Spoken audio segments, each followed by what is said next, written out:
Hoy es 19 de septiembre, no. 19 de octubre de 2022 y estamos en ecología. Bien. Ok, no se ve allá lo que escribí, pero es lo que escribí. 19 de octubre de 2022 en ecología. Corresponde a la sesión que formalmente sería práctica o laboratorio. Esto no es un laboratorio, nos prestaron una sala de seminarios del departamento de química. ¿Sí? Las divisiones académicas están divididas organizadas en departamentos académicos. En los departamentos se lleva a cabo la investigación científica. La docencia depende, la maneja directamente las direcciones de las divisiones. En otras universidades, la docencia depende de los departamentos. Aquí no. ¿Sí? Si fuera así, entonces el profesor tendría que ser el departamento de química y yo estoy adscrito a otro departamento, al departamento de ciencias de la salud.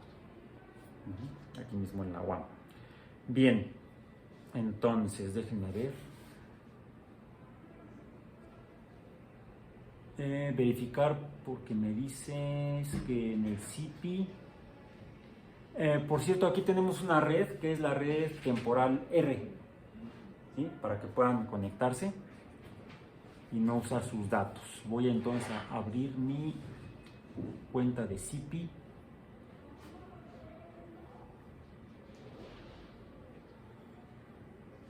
O no sé si es eso que dicen, que parece que desapareció la información que estaba.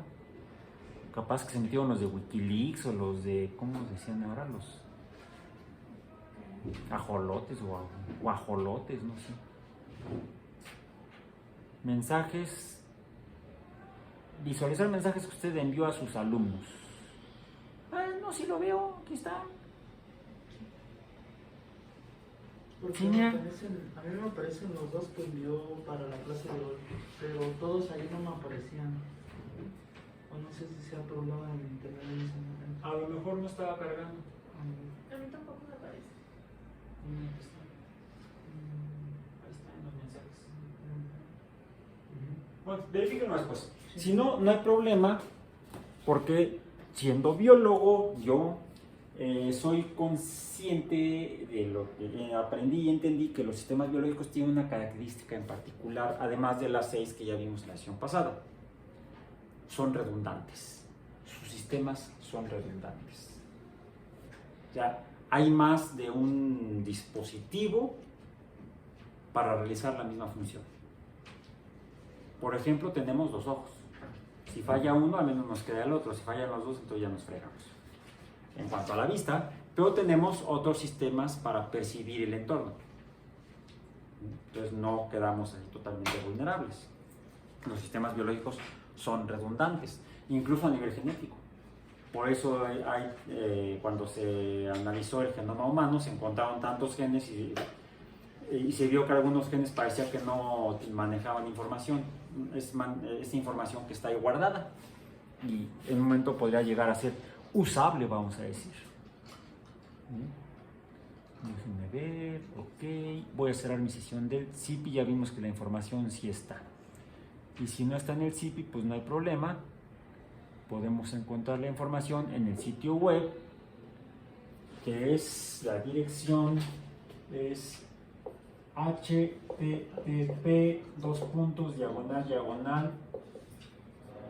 investigación-izt.uam.mx, por eso es oficial de la UAM, por el dominio UAM-MX, /alba,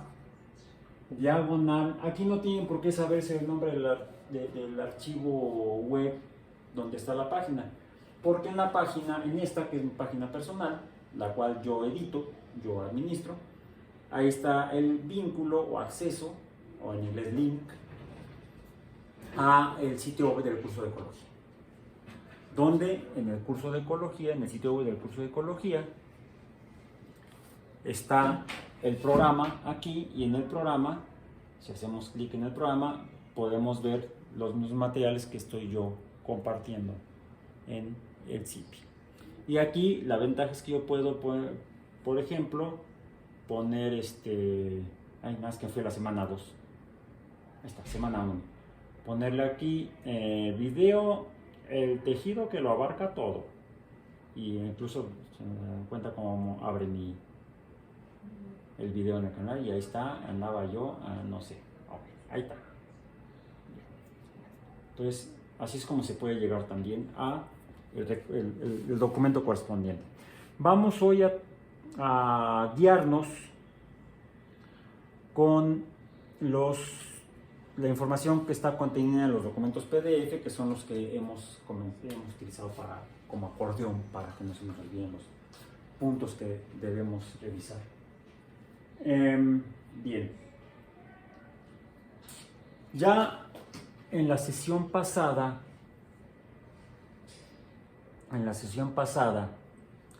el pasado 17 de octubre, vimos los conceptos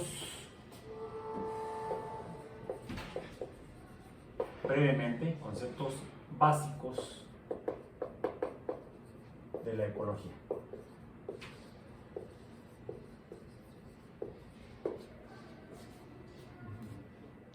Y aunque en el programa dice medio ambiente, mi comentario al respecto es que es un pleonasmo redundante.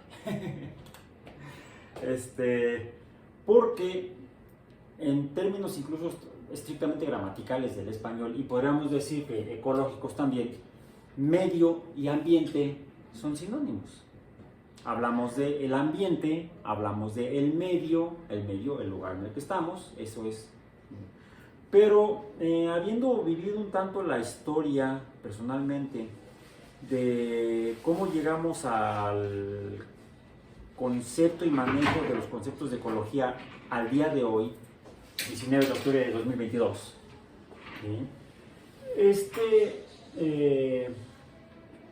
la ecología está en los documentos que están disponibles para el curso. Como disciplina científica surge en el siglo XX. En la primera mitad, segundo cuarto del siglo XX. Aunque hay algunos antecedentes primarios, previos. Así como la biología se funda como ciencia moderna en el siglo XIX, la química en la transición del siglo XIX del siglo XVIII al siglo XIX, en particular la nueva filosofía química de Robert Dalton, es publicada, me parece que en 1806, 1808, es en la primera década del 1800 del siglo XIX, pero los trabajos que dan lugar a la fundación y a la publicación de este libro, de la nueva filosofía química, ahí se llama la nueva filosofía química. La química era una filosofía más que una ciencia, así se concebía inicialmente. Fue entre el siglo XVIII y el siglo XIX, y la física fue fundada en el siglo XVII, entre los trabajos de Galileo y Newton principalmente, más no únicamente. Bueno, la biología se funda en el siglo XIX y la ecología se funda en el siglo XX como ciencia moderna a partir de los conocimientos desarrollados por la biología y algunos otros. Bien. Pero el público general, el pópulo, la gente común y corriente que no es científica, que no es bióloga, que no es ecóloga, se va enterando de esto en la segunda mitad del siglo XX y de hecho ya en el último tercio del siglo XX. A partir quizá de la década del 60 y quizá principios de la década del 60, debido a la publicación de un libro por una bióloga norteamericana, Rachel Carson. Rachel Carson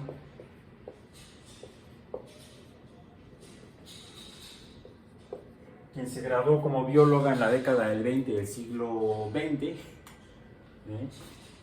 trabaja para el Servicio de Parques Nacionales de los Estados Unidos, y la mandan a que estudie los bosques, y en sus estudios biológicos de los bosques, hoy le llamaríamos estudios ecológicos, empieza a hacer registros de las cantidades de organismos, animales, plantas que hay en los bosques, y eso lo hace por varias décadas y se da cuenta que al pasar de los años las poblaciones de animales principalmente, vertebrados principalmente y aves más notablemente van cambiando, pero no como lo habrían descrito los biólogos en el siglo XIX y principios del siglo XX, en ciertos comportamientos explicables por lo que ahora llamamos dinámica de poblaciones.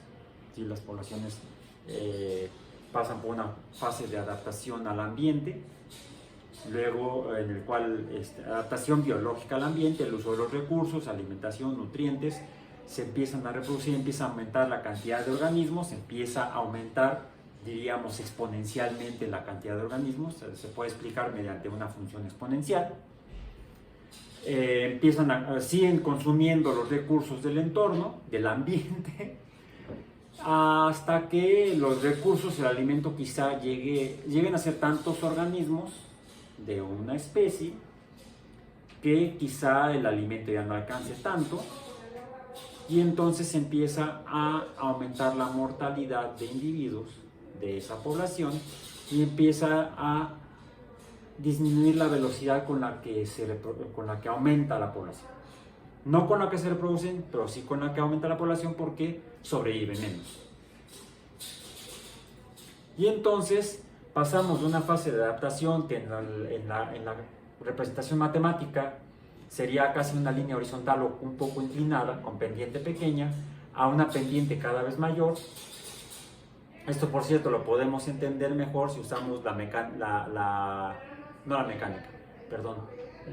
el cálculo newtoniano, el cálculo diferencial. ¿Sí? Vemos cómo aumenta la tasa de aumento de organismos en función del tiempo, le llamamos velocidad, aunque no es cambio de posición en el espacio en función del tiempo, que es en física formante de la velocidad.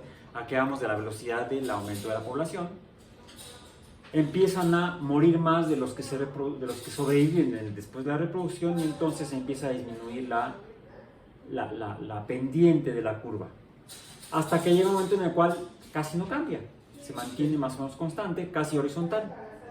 Si los recursos alimenticios disminuyen todavía más, puede entonces hacer mayor la tasa de mortandad que la tasa de reproducción, y entonces la curva pasa de tener una pendiente positiva a una pendiente cero a una pendiente negativa. La población disminuye. En condiciones extremas puede llegar a provocar la extinción de la especie. Si no, simplemente baja la población a un nivel tal que pues los nutrientes, que también son biológicos, también se reproducen, ¿sí? Pues empiezan a tener menos depredadores, menos que se los coman, y entonces sobreviven más plantas, por ejemplo, porque antes que se comen los conejos, porque ya no hay tantos conejos, pensando en una especie que es depredadora de plantas. Pobres plantitas, se las comen los conejos. Entonces, en la naturaleza, en la biología, no hay ni buenos ni malos. Hay depredadores y presas, punto. Desde la escala microscópica, desde los microorganismos hasta los macroorganismos. Entonces, si empieza a haber menos depredadores, la presa empieza los individuos de la especie que es la presa, al reproducirse, su progenie sobrevive en mayor número, y entonces empieza a aumentar la población de nutrientes, y los depredadores que estaban reducidos a una población muy pequeña en número, empieza a ver, hay alimento, podemos alimentarnos, podemos reproducirnos, sobreviven más, y entonces se tienen procesos no cíclicos, pero sí repetitivos de tipo periódico, en entornos naturales sin mayores efectos externos. ¿Sí?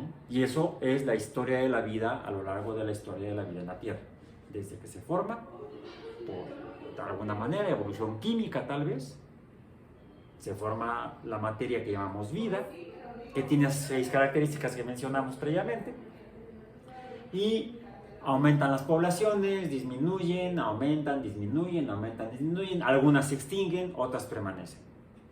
Otras se separan, se diferencian, evolucionan y forman nuevas especies. Eso es, en resumen, un poco la historia de la vida. Bueno, Rucker Carlson lo que observa es que ese proceso, que es más o menos constante con sus altibajas, ya no es así.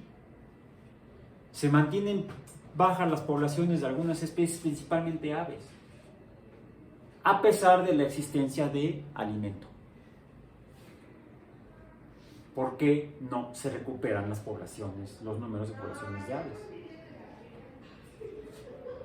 Y empieza a darse cuenta que hay otros factores que no son biológicos, no son naturales, son de origen humano, que quizá pudieran ser las causas que a través de efectos de algún tipo sobre los organismos, sobre las aves en particular, pudieran estar impidiendo una reproducción y supervivencia eficiente de las poblaciones de aves. Al haber menos aves, por supuesto, cuando llega la primavera, uno ya no escucha el pío pío o el trinar de las aves en el bosque. Y publicó en 1961 un libro que ojalá lo puedan leer, lo pueden conseguir en internet, hasta en PDF, que se llama, en el título original en inglés, siendo ella norteamericana, pues se escribe en inglés, Silent Spring, o la primavera silenciosa. Este libro causa una crisis en los Estados Unidos, una crisis política, porque ella encuentra una posible causa de la disminución en la supervivencia de las aves. Un producto químico que no existía antes de la década de los 20 en el mundo, quizá en el universo. Insecticidas sintéticos, artificiales. Porque hay algunas sustancias naturales que pueden provocar la muerte de insectos y son insecticidas naturales. Algunas plantas los producen como parte de su metabolismo, producto de la evolución por selección natural. No es que la planta dijera, me tengo que defender del insecto para que no me coma, no. Son procesos naturales de mutaciones que hacen que los organismos produzcan ciertas sustancias que resulta que le hacen daño a otro, mal por el otro, bien por el organismo que lo produce, porque entonces le va a funcionar como un mecanismo de defensa contra depredadores. Así como las vacas y los toros, por mutaciones, le salieron picos en la cabeza, cuernos, le permiten incluso defenderse de los más feroces depredadores. No sé si han podido ver por ahí videos de algún león que está tratando de matar a un buey de agua y el buey de agua mata al león con la cornamenta, ¿sí? Que no es más que una protuberancia de material de tejido biológico, del tejido del organismo, con ciertas características físicas que le permiten, si aprende de manera natural a usarlo, a defenderse del depredador. ¿Sí? No es que diga, necesito desarrollar cuernos para defenderme de los leones, o la planta, necesito desarrollar nicotina para defenderme de los insectos. La nicotina es tóxica para los insectos. Si mata insectos, que nos matará. Yo por eso no fumo. Ok. Sí, soy una cucaracha. Ok, entonces, lo que encuentra Rucker Carlson como una hipótesis, es que los insecticidas sintéticos que habían tenido un éxito tremendo en la sociedad humana, sobre todo a partir de se empieza a experimentar con ellos, se empiezan a producir durante la Primera Guerra Mundial, porque de hecho cuando se estanca el conflicto en el frente europeo, sí, porque había un frente euroasiático, el enfrentamiento entre alemanes austrohúngaros con los rusos. En aquel tiempo sí existía Rusia, en la Primera Guerra Mundial. No, en el frente occidental, en el enfrentamiento entre alemanes y británicos, franceses, belgas, los aliados de aquel momento. Se estanca el conflicto, ya nadie avanza, entonces hacen trincheras y se meten en las trincheras y viven en las trincheras y pues no hay agua corriente en las trincheras, viven en unas condiciones totalmente insalubres, lo que permite que unos fabulosos depredadores de humanos, algunos insectos como las pulgas y los piojos, encuentren muy buenas presas, muchas soldados. Entonces se empiezan a reproducir y como estos transmiten enfermedades, los humanos, no, bueno, sí también, pero las pulgas y los piojos, llegó un momento en que morían más soldados, tanto alemanes como aliados, por las enfermedades que por las balas de los enemigos. Entonces, ¿qué hacemos? ¿Qué hacemos? Hay que matar. Entonces les encargan a la industria química, que ya era importante a principios del siglo XX, desde finales del siglo XIX, a buscar alguna sustancia artificial que pudiera matar eficientemente a los insectos, a las pulgas y a los piojos. Se desarrollan algunos insecticidas sintéticos, tienen mucho éxito. A partir de ellos se desarrollan principalmente los organoclorados, como aromáticos, como el dicloro de feniltricloroetano, popularmente conocido como DDT. Y terminando la guerra, pues dicen, bueno, también se comen los cultivos, los insectos, usémoslo para matar a los insectos que comen los cultivos. Y entonces eso provoca un incremento en la producción agrícola después de la guerra. Entonces, y le resulta un buen negocio a la industria química. Entonces, también no solo se usaban en los campos de batalla, en las trincheras, pero también se pueden usar en las ciudades para matar a las pulgas y a los piojos. Y es un exitazo comercial la producción de insecticidas después de la Primera Guerra Mundial, en la década de los 20 del siglo XX. Y pues, la industria química crece y los dueños, los inversionistas se enriquecen por obvias razones. Entonces, eso implica, pues, si se venden, vendamos más para ganar más lana. Se promueve el uso intenso e intensivo de los insecticidas. De hecho, por ahí ya he visto algunas películas, como videos en internet, donde se ve como en centros vacacionales en Europa, en los Estados Unidos, pasan con los aspersores arrojando el insecticida encima de la gente, en las albercas, ahí todos felices, bañándose con agua abajo y con insecticida arriba. Y se usaba en los campos también así, idiotamente, pues, para matar a los insectos que se comen el trigo, la cebada, el maíz, y para aumentar la producción de alimentos. Pero si mata cucarachas, ¿qué no matará?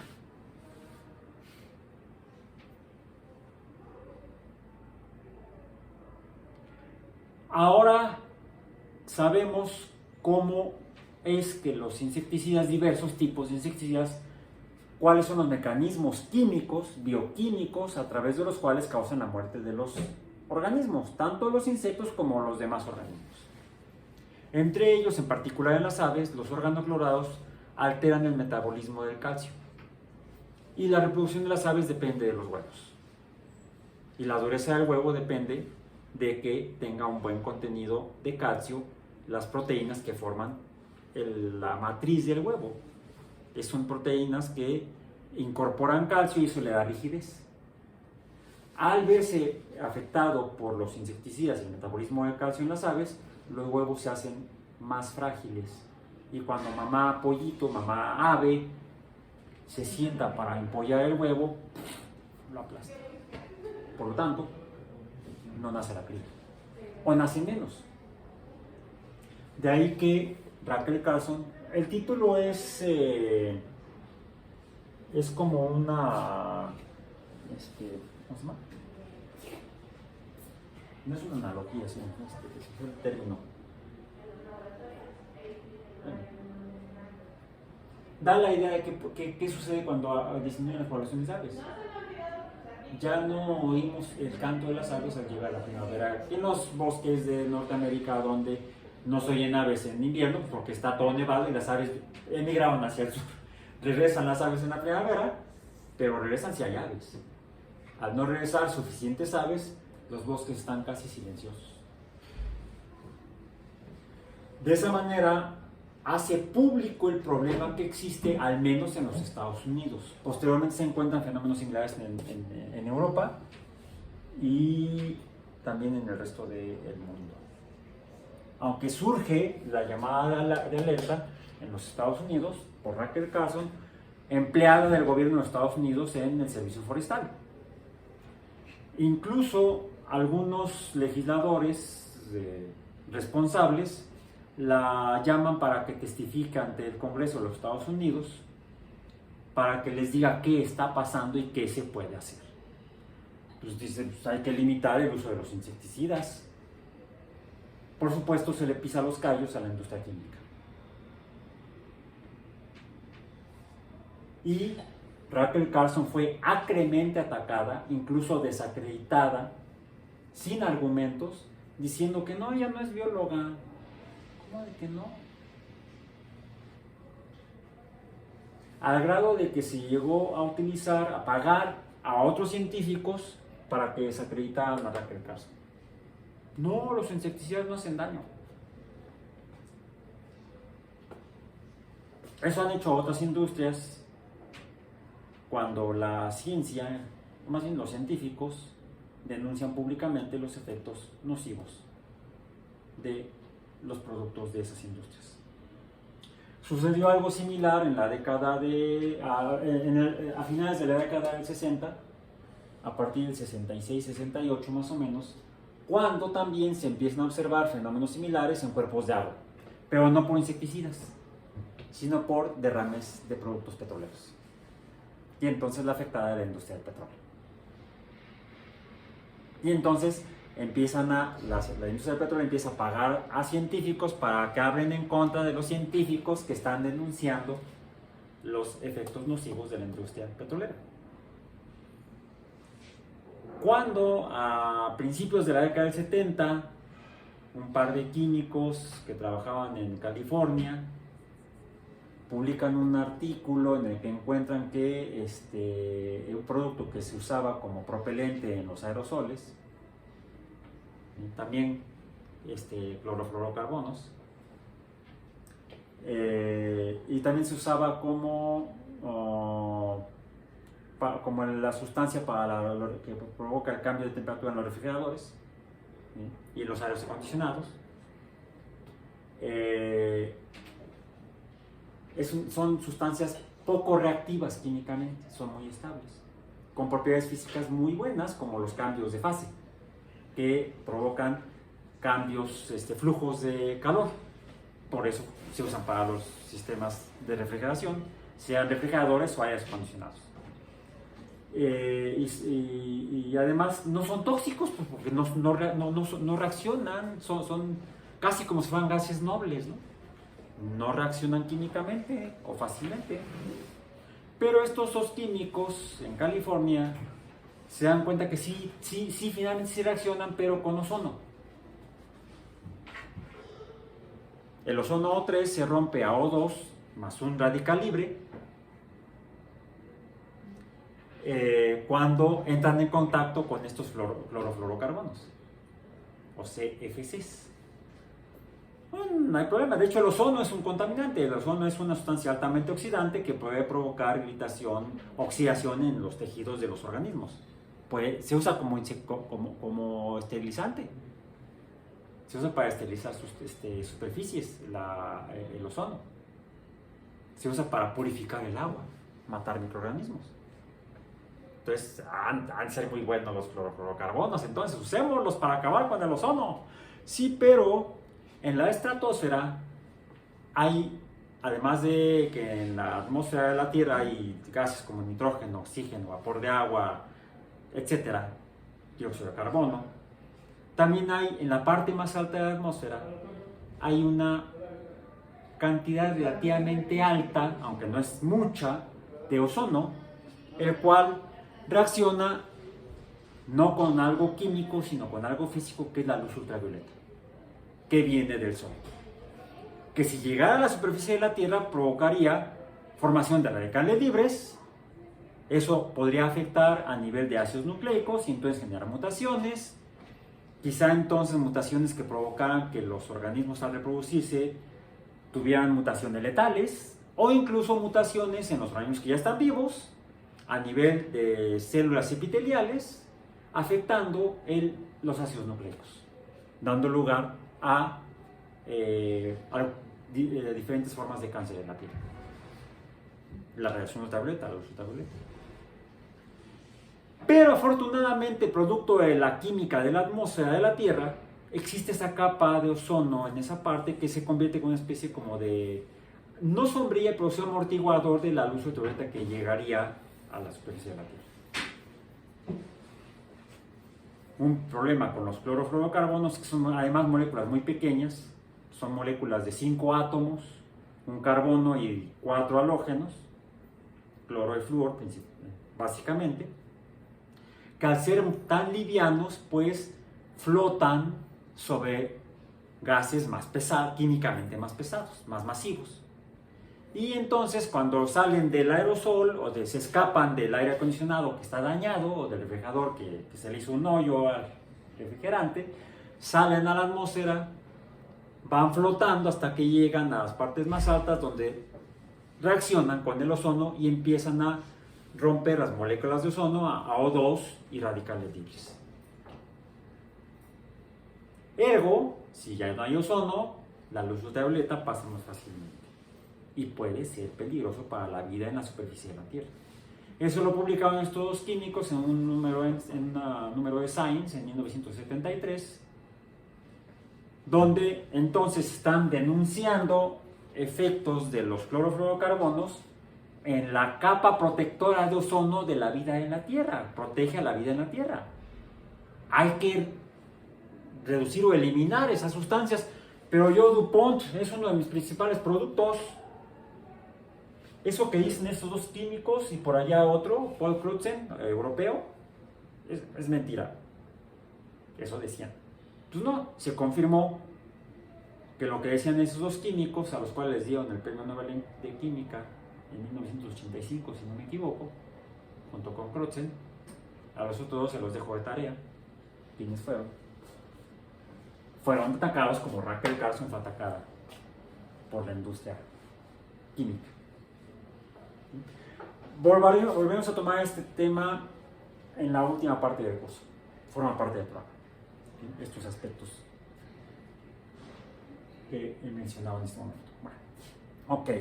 Entonces, para poder entender esto, pues necesitamos revisar conceptos biológicos. Y por eso son los conceptos básicos de la ecología, son principios, fundamentalmente, principios de la biología.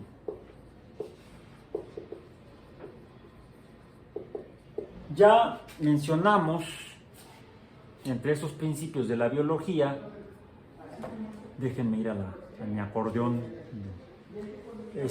hablamos de la ecología es el estudio de la forma en que los organismos interactúan entre sí y con su ambiente. Edward Wilson, en paz descanse. Y los seres vivos se caracterizan por tener 6 propiedades que los identifican. Están formados por células, toman y usan energía, hay un metabolismo que además les permite mantenerse más o menos constantes químicamente en su interior de las células, a eso le llamamos homeostasis. Interactúan con el ambiente y responden a esa interacción con el ambiente. Hay respuestas no conscientes, son respuestas químicas de hecho. ¿Sí? Son respuestas químicas que pueden causar acciones físicas. E incluso también responden a estímulos físicos, como estímulos, a fenómenos físicos, a fuerzas físicas, como fuerzas eléctricas. ¿Sí? Producto de tomar energía y materia del entorno y transformarla, procesarla en su interior, crecen hasta un límite en el cual se reproducen. Son las 6 características. Hasta ahí llegamos. Y bueno, llegamos hasta otros 5 conceptos que son importantes porque nos hablan del nivel de organización de lo que llamamos sistemas ecológicos. ¿Bien? Entonces, todos los organismos están formados por células. ¿Qué es una célula? ¿Qué es una célula? Es la unidad básica de la biología. La unidad básica de estructura-función de los organismos. Para que algo sea un organismo debe ser una célula, por lo menos. Si son más, mejor. ¿Sí? Sí, podemos tener organismos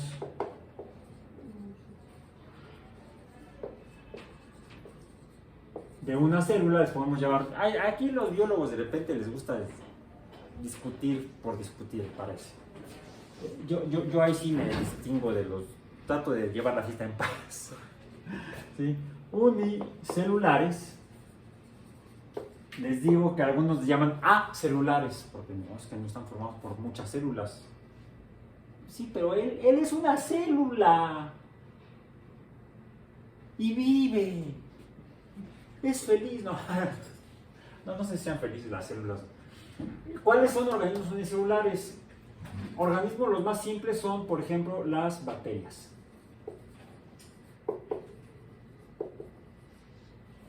Las bacterias. Son los organismos unicelulares más simples.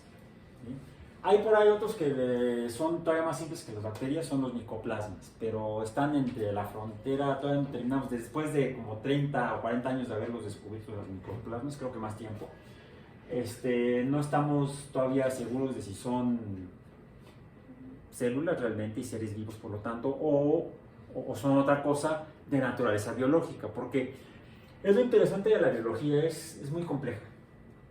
Es muy compleja porque, ya lo vimos, el comportamiento de los seres vivos depende de los procesos químicos que se llevan a cabo, de las moléculas que los conforman. Entonces dependen de las leyes de la química, de la ley de acción de masas, por ejemplo.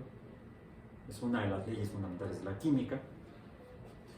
Dependen del enlace químico, es otra teoría fundamental de la química, la teoría del enlace químico. Pero a su vez, tanto el enlace químico como las reacciones químicas dependen de las leyes de la física. Dependen de la transferencia o movimiento de electrones, que son cargas eléctricas. Y eso depende de las leyes de la electricidad, de la ley de Coulomb, de la ecuación de Nernst, etc. Entonces, quizá, y aunque se enojen, la ciencia, la disciplina científica moderna más simple sea la física. Porque pues nada más explica la naturaleza del mundo a nivel físico. No se mete, los físicos como tal, su descripción del mundo se basa estrictamente en las leyes de la física. No apelan a las leyes de la química. Más compleja que la física será la química. Porque además de entender la ley de acción de masas, la ley del enlace químico y otras muchas, ¿sí?, hay que entender las leyes de la física. Si no, las personas de la química que no entienden las leyes de la física están en problemas. Entonces, chicos, pónganse a repasar su física. ¿Sí? Y los biólogos estamos más fregados todavía, porque además de entender las leyes de la biología, como la teoría celular, la teoría de la evolución, la teoría genética, la ecuación de Hardy-Weinberg, que es una ley de la ecología, tenemos que entender la ley de acción de masas, el enlace químico, la electronegatividad, la electricidad, el magnetismo, la mecánica, la óptica, la acústica, etcétera, etcétera, etcétera, etcétera. Ya, apiádense de nosotros, por favor. Si a veces metemos la pata hasta acá, hay razón. ¿Sí? Es que no podemos dominarlo todo, aunque lo intentamos. O sea, al menos manejarlo, si no dominarlo, manejarlo. Bien, bueno, entonces. Hay otros organismos también formados por una sola célula que no son bacterias. Las bacterias son las células más simples porque es básicamente un cuerpo de célula con biomoléculas interactuando de manera organizada adentro. Hay un genoma, hay ácidos nucleicos, hay síntesis de proteínas, hay por lo tanto aparatos sintetizadores de proteínas que se llaman ribosomas, ¿sí? Y hay otras cosas, pero no hay un núcleo celular, no hay un retículo endoplásmico, no hay mitocondrias, no hay cloroplastos. De hecho, hay una teoría biológica, una teoría secundaria de la teoría de la evolución, que es la teoría de la evolución por simbiosis, la que explica que algunas partes de algunos organismos existen en esos organismos porque se juntaron dos accidentalmente y funcionaron, y entonces les permitió sobrevivir exitosamente, y entonces permanecen a lo largo del tiempo. Y eso explica el por qué algunas células adentro tienen algo que parecería otra célula. A las bacterias les llamamos células procarióticas, son procariotes o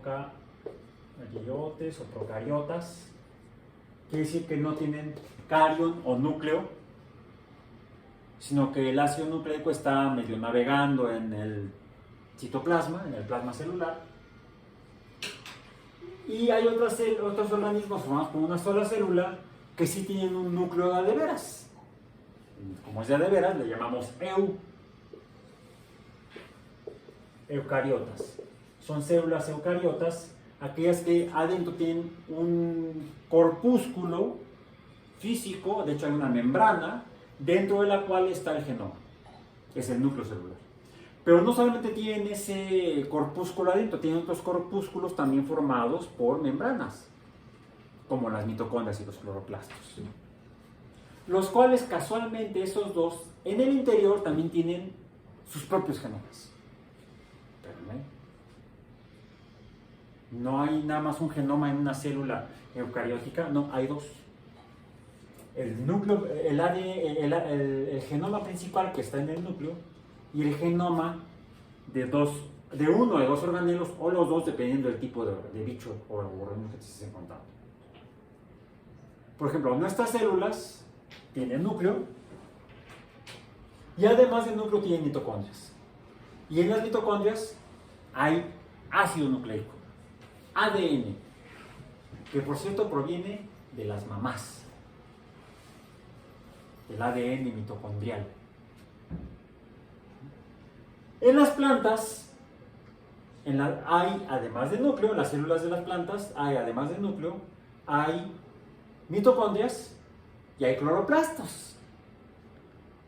Son más complejas las células de las plantas, y son más complejas entonces biológicamente las plantas que los animales, aunque no lo parezca. La biología es sorprendente a veces en términos humanos. Bueno, ¿y cómo es que quedaron esas cosas, mitocondrias y cloroplastos, adentro de las células eucarióticas? Una bióloga también de más o menos de esta época, nada más que mucho más joven que Rachel Carson, ella nació en 1940, creo, más o menos, o a principios de los 40, estudió en la Universidad de Chicago, se dedicó finalmente a la biología. Después de varias investigaciones tuvo la ocurrencia de llegar a la conclusión de que aparentemente esas cosas, mitocondrias y cloroplastos, pues primero se parecen mucho a las bacterias. Bioquímicamente se parecen mucho a las bacterias, estructuralmente se parecen mucho a algunas bacterias. Y ¿no será que esas cosas que llamamos organelos celulares de las células eucariotas, al inicio de la vida en la Tierra hayan sido bacterias libres, independientes, que una otra bacteria se las comió pero no las digirió, sobrevivió esa bacteria dentro de la otra y siguió funcionando y aportó desechos de su metabolismo que resultaron ser nutrientes para el metabolismo de la célula que se la había comido. Finalmente, la célula comida no se murió, siguió viva, y la célula otra, tampoco la otra se la comió desde adentro, vamos a decir, sino que vivieron juntas, felices para, no sé si para siempre, pero hasta ahorita sí. ¿Sí? Y es la que se llama la teoría de evolución, la teoría de evolución por simbiosis. La autora es el problema de los apellidos, de las mujeres que se casan en sociedades como la norteamericana. Pierden hasta el apellido. ¿Sí? La conocemos como Lynn Margulis, en realidad se llamaba Lynn Anderson. Creo que es su apellido de soltera Anderson. Fue la primera esposa de Carl Sagan. Ella. No, Alexander, Lynn Alexander. Lynn Alexander.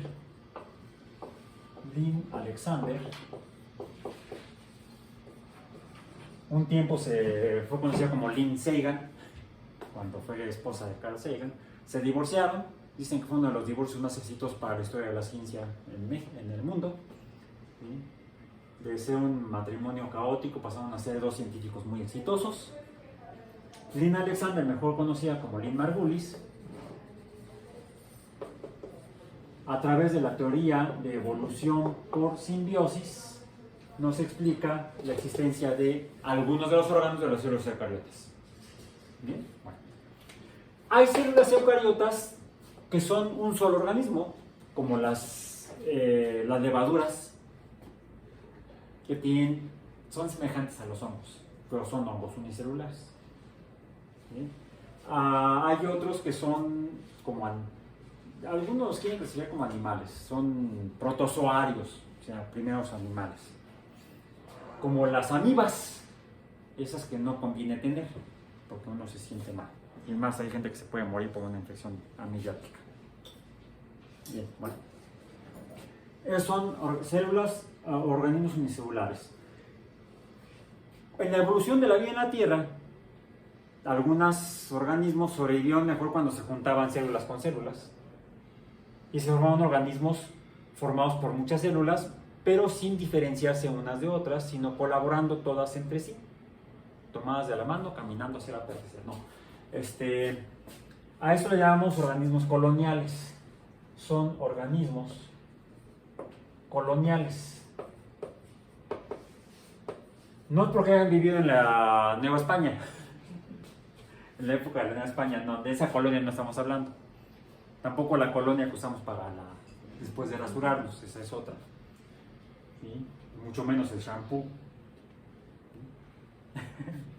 Es otra cosa.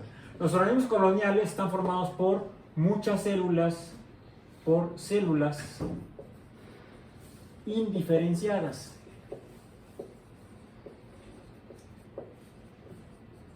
Un ejemplo es el Volvox.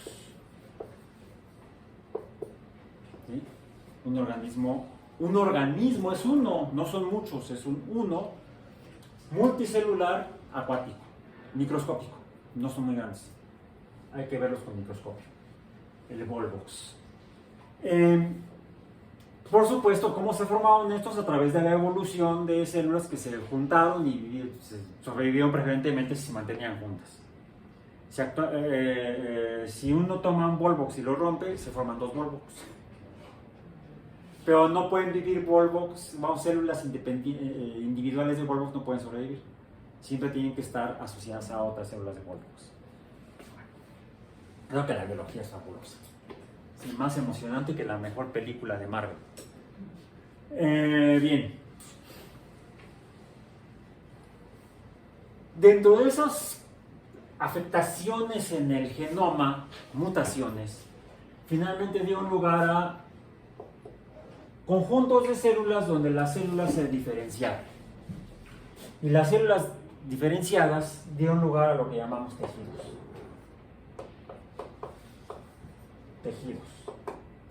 Se caracterizan por tener células diferenciadas, especializadas en funciones. De ahí, de los más antiguos, tendríamos a los elenterados. Son conjuntos de células que desempeñan una función común. Común porque se ayudan todas a mantener una función general, aunque dentro de este conjunto de células hay algunas que hacen unas funciones y otras que hacen otras funciones diferentes. Por ejemplo, la sangre es un tejido. La sangre de los vertebrados es un tejido. No es cualquier cosita, no es un líquido ahí rojo que, no. Es un tejido formado por diferentes tipos de células diferenciadas. Cada tipo de célula diferenciada o diferente lleva a cabo funciones distintas, pero que colaboran para que el tejido funcione en conjunto. Sería como una orquesta de tipo sinfónico, ¿sí? Los organismos coloniales serían como un trío de esos de boleros, donde son puras guitarras, y a veces son hasta 3 guitarras iguales, ¿sí? Ocasionalmente empiezan a aparecer tejido, porque pues, una de las guitarras más chiquita, dicen el requinto, que es el que lleva la melodía. Las otras llevan el acompañamiento. Sería como una especie de evolución de organismos coloniales o de grupos musicales coloniales a grupos musicales de tipo tisular o tejido. ¿Bien?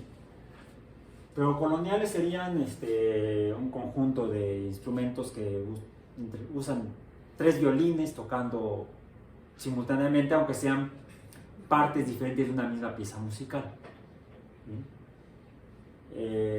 Podríamos tomar, quitando a la viola, que es un violín más grande, que es una más grave. No sé si han escuchado el canon de Pachelbel, el canon en B. Búsquenlo, googleenlo, es una pieza muy bonita que usa 4 instrumentos. Son 3 violines y una viola. Si quitamos a la viola, nos quedamos con los 3 violines, nos quedamos con la parte principal de la melodía del canon, ¿sí? Porque la otra nada más lleva el ritmo. Sí, un buen trío de violines podría llevar, sin la viola, podría llevar armónicamente la pieza. Y son 3 violines. Eso podría ser como una colonna. Cuando entra la viola, entonces ya tenemos un tejido musical. No se diga en una orquesta. Tenemos los instrumentos de cuerdas, los de locas, los de cuerdas, los metales, los vientos, las maderas, las percusiones, etc. Bueno, esos son los tejidos, células diferenciadas que desempeñan una función en común. Diferentes funciones hacia un objetivo común. Y de los tejidos pasamos a los órganos.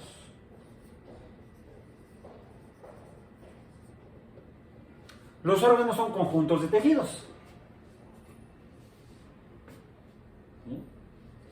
Por ejemplo, el estómago. El estómago no es un tejido. El estómago está formado por varios tejidos. Tejido muscular, hay células musculares. Tejido epitelial, hay células epiteliales. ¿Sí? Hay diferentes tipos de células, como si fueran tejidos, pero esos tejidos trabajan en conjunto, que son grupos de tejidos, los órganos. Grupos de tejidos que forman una unidad funcional, llevan a cabo una función también en conjunto. De los órganos pasamos a los aparatos. No es necesario que lo copien o apunten, si quieren háganlo, porque está en el acordeón, en el documento de PowerPoint, ¿sí? Entonces nada más lo pueden hacer sus apuntes donde tomen alguna nota algo que estoy diciendo y que no está en el documento del PDF. En ese sentido sí es útil hacer un apunte nuevo enriquecido. ¿Sí? Está evolucionando. Ok. Que son sistemas de órganos que desempeñan una función común. Entonces son sistemas de órganos.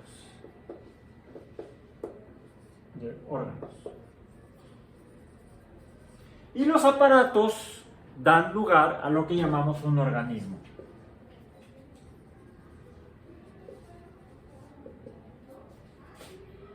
Que es el resultado de la organización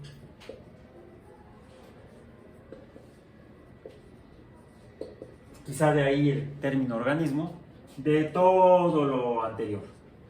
¿Sí? Un organismo está formado por aparatos, que son sistemas de órganos, que son grupos de tejidos, que son células diferenciadas que llevan a cabo funciones específicas útiles para la supervivencia, es más, no útiles, indispensables o quizás necesarias, muy necesarias para la supervivencia del organismo.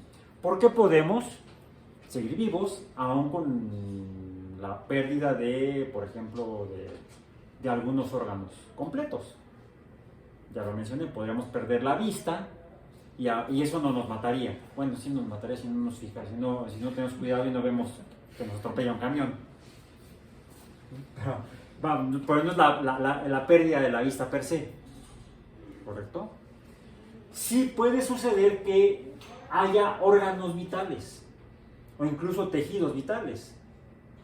Ya mencioné que la sangre es un tejido. Si perdemos la sangre, es vital, es un tejido vital. Aún si perdemos la piel completa, no necesariamente vamos a morir. Sí, la vida corre peligro, porque la piel como tejido, de hecho, la piel ni siquiera es un tejido, la piel es un órgano. No es solamente un tejido, la piel está formada por varios tejidos. La piel es un órgano, una de cuyas funciones es la protección de todo lo que está debajo de ella. ¿Sí? Si se pierde la piel, por ejemplo, hay dos mecanismos muy comunes, desafortunadamente, que dan lugar a la pérdida de piel y que puede dar lugar a la pérdida del 100% de la piel de un mamífero. Pueden ser por quemadura. La quemadura puede ser por calor, eléctrica, etc. O la abrasión, es decir, lo que comúnmente conocemos como raspones.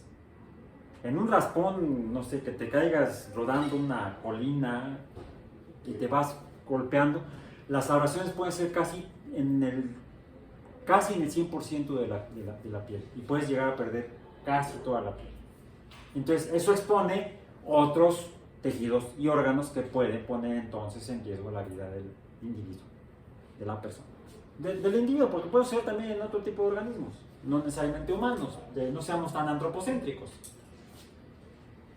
Bien. A esto es lo que llamamos niveles de organización. Está el nivel de aparato, el nivel de órgano, el nivel de tejido, el nivel de célula. Del tejido pasamos a la célula. Bien, en cuanto a la organización de los organismos. Porque los organismos, cuando son iguales, cuando tienen las mismas características, el mismo tipo de órganos, tejidos, células, constituyen lo que se llama una especie. Diferentes especies podrán tener diferentes aparatos, órganos, tejidos, etc. Incluso desde los organismos unicelulares. Por eso es que hablamos de aparatos celulares. Son sistemas de órganos internos de las células, de los organismos unicelulares, incluso de nuestras propias células que integran tejidos, que forman tejidos, ¿sí?, que llevan a cabo funciones indispensables para la vida de cada célula. Ya sea que forman parte de tejidos de organismos o que forman organismos unicelulares. Mencionaba yo el micoplasma. De hecho, considerémosla como un organismo, como una célula. En el apunte tenemos ahí como ejemplo del organismo más pequeño al Mycoplasma genitalium, que es una bacteria parásita de primates, y algunos biólogos, un buen número de biólogos, lo consideran un organismo porque es capaz de crecer y reproducirse independientemente sin la necesidad de otro organismo o de otro ente biológico. Por eso es que se considera, sí, un ser vivo, un organismo, el Mycoplasma genitalium. A diferencia de los virus, porque si nos regresamos a las 6 características de los seres vivos, ok, los virus se reproducen, sí. Función 1, Bueno, característica 1, no función, característica 1, de las 6 que caracterizan a los seres vivos. Voy de atrás para adelante. ¿Se reproducen? Sí. Ese es el problema. Por eso hay las enfermedades infecciosas de origen viral. ¿Crecen? Sí. Crecen cuando se están formando. Entonces, crecen cuando se están formando. Pero para ese crecimiento y esa reproducción requieren el aparato genético y los órganos de producción de proteínas, por ejemplo, y otras biomoléculas que formarían virus, pero son propiedad originalmente de otro organismo o de otro ente biológico, que es un organismo o célula. Si no existe una célula cuyo aparato de reproducción pueda ser secuestrado literalmente por el virus no tiene la capacidad de reproducirse. Requiere intrínseca y obligatoriamente de una célula a la cual le secuestre su aparato homeostático y de toma y uso de energía. Además de que no están formados por células, los virus. Por eso es que los virus no los consideramos en biología como seres vivos. Tienen componentes, el mismo tipo de componentes que tienen las células. Por ejemplo, tienen ácidos nucleicos, tienen proteínas, tienen azúcares, pero no tienen una membrana celular, no tienen un metabolismo propio, no tienen ribosomas. Aún las bacterias tienen ribosomas. ¿Bien? Por eso es que los virus no son seres vivos, no son organismos, porque no son capaces de crecer y reproducirse independientemente. El micoplasma sí. Y aquí tenemos otro dato, que es el organismo más grande conocido, es un espécimen de Basidiomyceto, un hongo, Amarilla ostoyae, la cual se encontró un individuo, un solo individuo, un hongote, en el Bosque Nacional Malheur, en Oregon, en los Estados Unidos. Y ese solo organismo, ese hongo, que tiene sus propios órganos y tejidos, que son de él, ocupa un área equivalente a 965 hectáreas. 965 hectáreas. Equivalente a 1.350 campos de fútbol. Y tiene una masa en toda esa extensión aproximadamente de 35,000 toneladas. O sea, 35 millones de kilogramos. Y es un solo individuo de la especie Amarilla ostoyae. O sea, la biología es más emocionante que las películas de DC, o hasta de la saga de la Guerra de las Galaxias. Bien, ahora, entonces las especies están formadas por organismos que comparten todo esto. Si encontramos dos organismos que compartan el mismo tipo de aparatos, de órganos, de tejidos y de células y de genoma, entonces estamos hablando de una misma especie. Bien. Ahora, y lo representé en la sesión anterior como en un lugar tenemos estos.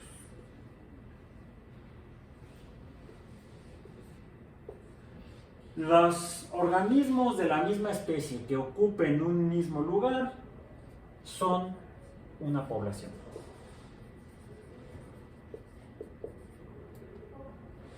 Una especie forma una población. Los individuos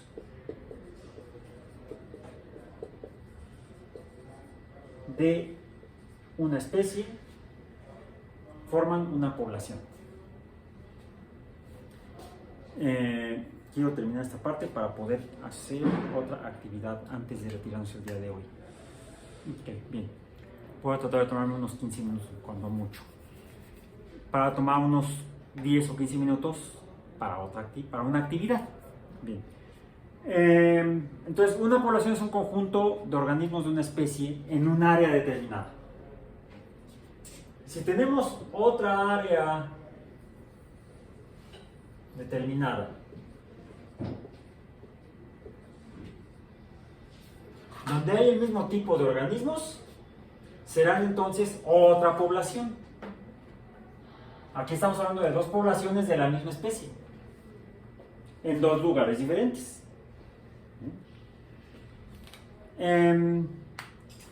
Cuando tenemos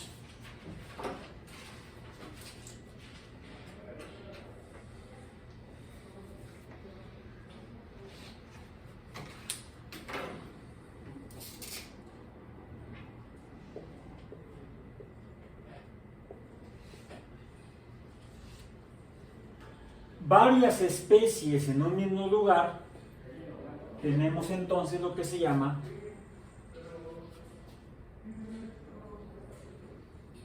una comunidad.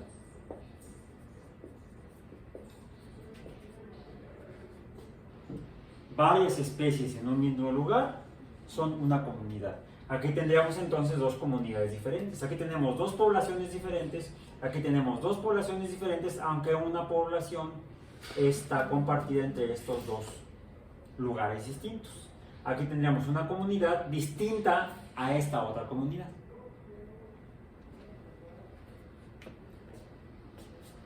Ahora, las comunidades y lo que exista física y químicamente en ellas, ahora las comunidades serían organismos, especies, por tanto son biológicos. Lo biológico, físico y químico que ocupa un lugar en la naturaleza es un ecosistema. Aquí entonces tendríamos dos ecosistemas diferentes. Por el solo hecho de que tengamos dos comunidades diferentes en dos entornos, aunque pudieran ser iguales los ambientes. Y el funcionamiento de los ecosistemas depende de lo que los conforma. Entonces, de lo biológico, lo físico y lo químico que lo compone, depende de cómo es y funciona cada ecosistema. Ahora, dependiendo de eso, tenemos dos tipos de componentes o factores. Tenemos, llamemos factores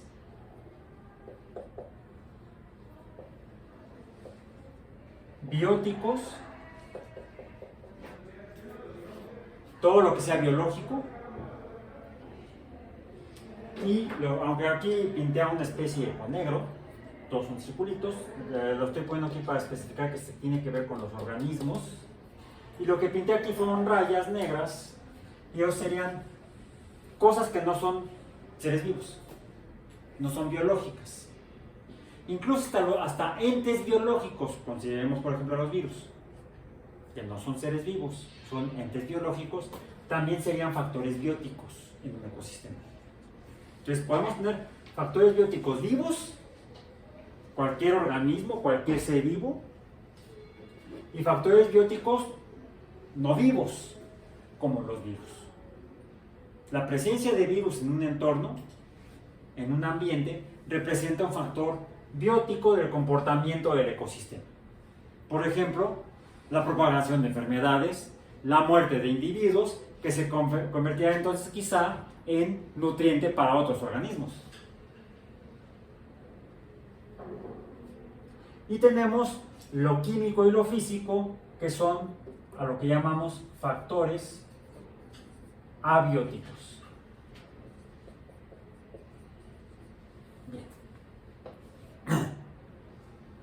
Estrictamente, como dice en nuestro acordeón, los factores bióticos son de origen biológico, surgen de las actividades de los organismos,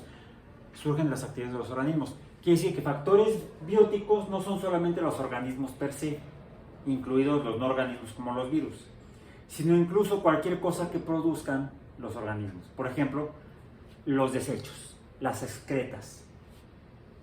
El hecho de que haya una vaca y que vaya soltando estiércol está incorporando factores bióticos al entorno, el estiércol. Porque es de origen biológico. Es un factor biótico que casualmente permite el crecimiento de otros organismos porque es nutriente para otros organismos, por ejemplo, para los hongos. Por ejemplo, los champiñones crecen en el estiércol de las vacas y de los cerdos. A ver si vuelven a comer champiñones. No, se cultivan en forma controlada, donde se eliminan todos los organismos patógenos, etc. A mí me encantan los champiñones. Y en mil formas, en quesadilla, en guisado, en sopa, en crema. Ok. Sí, la biología es una cochinada deliciosa. La relación predador-presa, es decir, los que se comen a los comidos, las enfermedades, es decir, no solamente cosas materiales como los organismos y los desechos son factores bióticos, sino también los procesos en sí. La relación comedor-comido o predador-presa es un factor biótico. El fenómeno es un factor biótico. Las enfermedades son factores bióticos. La competencia entre individuos de una misma población, porque hay competencia entre individuos de una misma población. Por ejemplo, dos machos de una especie que se reproduce por reproducción sexual que compiten por una hembra. O también sucede dos hembras que compiten por un macho. Dependiendo de las conductas de las especies, habrá este tipo de competencias. Son factores bióticos. No se diga la competencia de dos depredadores sobre un mismo tipo de presa. Tanto lobos como coyotes, como algunas aves rapaces, como águilas y halcones, depredan roedores, conejos, ratas, ratones. Entonces se van sobre la misma presa y a veces uno gana y el otro pierde. A la presa, vamos a decir. Los factores abióticos son componentes no vivos, que también pueden ser, vamos a decir, materiales, químicos, físicos como la radiación electromagnética, la luz, pero también el calor también es radiación electromagnética, solo que invisible, es infrarrojo. ¿Bien? Incluso cuando por allá estalla una supernova y llegan los rayos cósmicos, puede interactuar con el genoma y provocar mutaciones. También son factores abióticos. Son factores abióticos cósmicos, intergalácticos casi, al menos interestelares. Y otros, como pueden ser, por supuesto, hablé de calor, que es infrarrojo. Bueno, podemos interpretar el calor no desde un punto de vista electromagnético, sino termodinámico. La cantidad de calor o el valor de temperatura también son un factor abiótico. Aunque el viento está formado por gases y sería entonces químico, el movimiento de estas masas gaseosas, el viento, se considera un factor abiótico físico, más que químico. Finalmente es abiótico, el movimiento de corrientes de aire. Por ejemplo, en lugares donde el viento suele ser frecuente y la velocidad del viento suele ser grande, además de que las masas de aire que se mueven son muchas, o sea, la masa que se mueve de aire es grande, por lo tanto, la cantidad de movimiento, que es una cantidad física, momentum, masa por velocidad, ¿sí? Eso puede provocar que, por ejemplo, esté siendo barrida esta superficie y ahí no puedan crecer, vivir organismos, porque el viento los barre. Es un factor abiótico. Este conjunto de factores físicos, en particular temperatura, calor, viento, humedad, que también sería químico, aunque podemos considerarlo también físico-químico, ahí estaríamos integrando, es lo que en sí llamamos las variables meteorológicas o la témpera. La témpera, que son estos fenómenos de presión, temperatura, velocidad del viento, ¿sí? Fuerza del viento, una cosa es la velocidad, otra cosa es la fuerza, porque son dos cantidades físicas diferentes. Son lo que conforman en tiempos cortos y lugares limitados los fenómenos meteorológicos, son factores abióticos. Pero también en el amplio espectro geográfico como temporal, en intervalos de tiempo más grandes, en el que estamos viendo estos patrones meteorológicos que son frecuentes, son característicos de unos lugares y no de otros, es lo que llamamos clima. Una cosa es la témpera o los fenómenos meteorológicos, y otra cosa es el clima, que son los patrones de fenómenos meteorológicos. Si les preguntan en estos días, ¿cómo está el clima? Como es en estas épocas del año en la Ciudad de México o en el altiplano. Hace frío por la mañana, calor por la tarde, llueve por la noche. O sea, es divertido. ¿Sí? Bueno, pero te pregunté cómo está el clima. Pues te lo estoy diciendo, ¿no? Que si está lloviendo. No, espérate. Eso no es el clima. Eso es la témpera, aunque casi nadie sabe que así se llama. O las condiciones del tiempo meteorológico. ¿Cómo está? Nada más que a la gente le da hueva hablar. Entonces usa palabras que no debe para cosas que no debe. Ay, el pronóstico del clima hoy es que va a llover. No es el pronóstico del clima. El pronóstico del clima será cómo será dentro de 10.000 años el ambiente por aquí. El clima es en aspectos más amplios y son los patrones de fenómenos meteorológicos. Podemos medir cantidades físicas o físico-químicas y establecer un pronóstico meteorológico. O un pronóstico de la témpera, no un pronóstico del clima. Bueno, sí tenemos un pronóstico del clima que es fatal si no controlamos las emisiones de gases de invernadero. Tenemos un clima con un aumento de la temperatura promedio de la Tierra 2 grados mayor al que había hace 100 años. Ese sí es un pronóstico del clima. No de si va a llover o va a estar soleado. ¿Bien? Ok. Como se dan cuenta, para la ecología hay que rascarle y estudiar y leer mucho. No soy meteorólogo, no soy climatólogo, pero he leído bastante al respecto. Bien. Y también la topografía, el terreno. No es lo mismo un suelo rocoso que un suelo arenoso, que un suelo limoso. El limoso tiene, de hecho, muchos factores bióticos. El rocoso no necesariamente, ¿no? Depende del clima y los fenómenos meteorológicos, es decir, el clima a corto plazo. Ambos factores, bióticos y abióticos, definen a los hábitats. Quizá haya aquí esta especie azul y aquí esta roja porque haya factores abióticos distintos entre estos dos ambientes o entornos. Y esta es una especie que tiene capacidades o características que le permiten sobrevivir en dos ambientes distintos, mientras que estas no. Por ejemplo, podemos encontrar la misma especie de tiburón en aguas frías, templadas y cálidas, el tiburón blanco. El tiburón toro lo podemos encontrar en aguas marinas, saladas, y en aguas dulces, en ríos. O sea, no porque se vayan a meter a nadar en un río no es peligroso. Sobre todo si es en Sudáfrica, que es donde habita el tiburón toro principalmente. ¿Sí? Y que se mete a los ríos. Hay competencia con cocodrilos y con hipopótamos. Son ecosistemas fabulosos. No he podido ir, algún día quizá pueda ir a Sudáfrica a ver eso. Si no, me contentaré con verlo en la televisión o en YouTube. Ok, entonces, los factores bióticos y abióticos definen a los hábitats o lugares donde viven las especies, y en un bosque o en un jardín podemos encontrar muchos hábitats.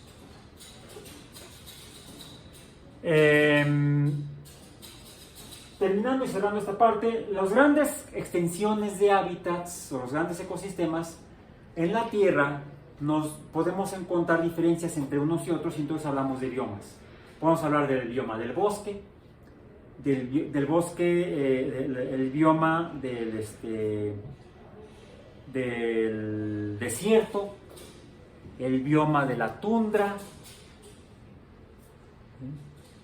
y los biomas marinos también incluso, los biomas árticos. Son las grandes extensiones de ecosistemas con características similares o comunes. Aún podemos tener diferencias entre bosques. No es lo mismo un bosque de coníferas que uno de pino encino, que un bosque lluvioso tropical. Todos son bosques, pero el tipo de organismos que vamos a encontrar en uno y en otro va a ser diferente, al menos en algunas especies. Bien. Ok. Hay biomas terrestres, hay biomas acuáticos. En el documento hay una lista de diferentes biomas: el bosque tropical, el bosque templado, la taiga, la sabana, la pradera, la estepa. Este país ya no es el mismo. Ok, bien. Eso está en el documento, el desierto. Eso está en el documento titulado Ecología. ¿Sí? Tenemos el otro documento titulado Ecosistemas, donde se describen a los ecosistemas que son comunidades de organismos que ocupan un mismo espacio, un mismo entorno. Bien. Son dinámicos, no son constantes, no son estables. Van cambiando en el tiempo, pero hay cambios naturales en los ecosistemas y hay cambios no naturales en los ecosistemas. Naturales, la lluvia puede provocar una gran lluvia, una gran tempestad puede provocar un cambio en un ecosistema.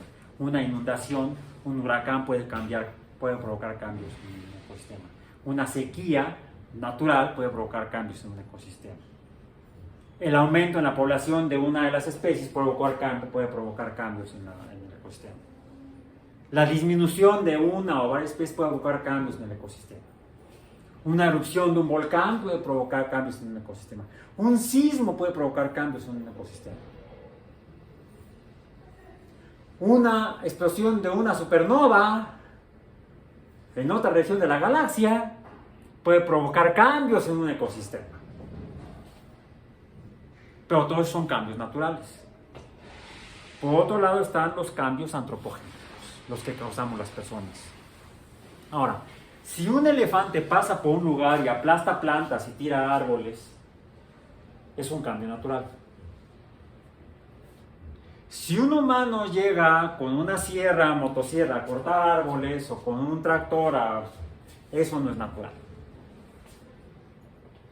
De hecho, quizá desde que los homínidos, no hablo del Homo sapiens, desde que los homínidos tomaron la primera roca y la tallaron, intencional o accidentalmente, comenzamos a alterar los ecosistemas de manera artificial. O sea, no es nuevo, tiene al menos 3 millones de años este fenómeno.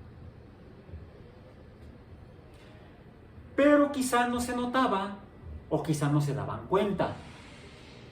O quizá no se daban cuenta porque no se notaba, no era suficientemente amplia o grande la magnitud de la alteración no natural del ecosistema.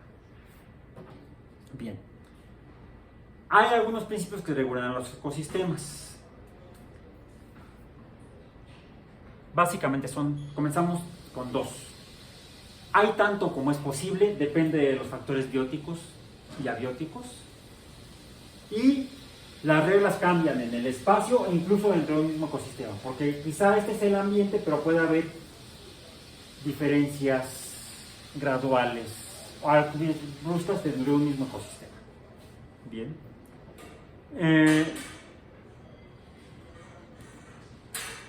La más notable es en la Tierra, tiene que ver con la distancia a la que se encuentran en nuestra Tierra esferoide del Ecuador hacia los polos. Porque los factores físicos, principalmente debidos a la interacción de la Tierra con el Sol y las propiedades planetarias de que el planeta está inclinado, rota 24 horas cada día, 24 horas una rotación, es un día, una rotación cada 24 horas. Si esta velocidad de rotación fuera diferente, las propiedades físicas de la Tierra serían diferentes. Si la Tierra estuviera más cerca del Sol o más lejos, las propiedades físicas serían diferentes. Si el eje de rotación de la Tierra no estuviera inclinado, las propiedades físicas de la Tierra serían diferentes. Pero el factor principal es la presencia de esa estrella a 150 millones de kilómetros, que es el Sol.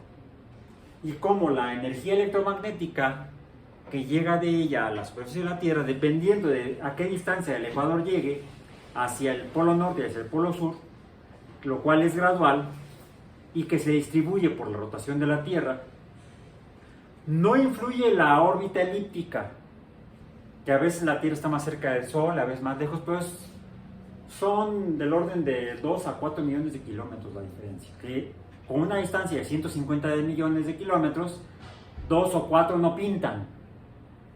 La cantidad de energía que recibe la Tierra del Sol, como un todo, es prácticamente constante todo el año. Lo que varía es cómo se distribuye en diferentes regiones de la Tierra a lo largo del año y en el transcurso del año. ¿Bien?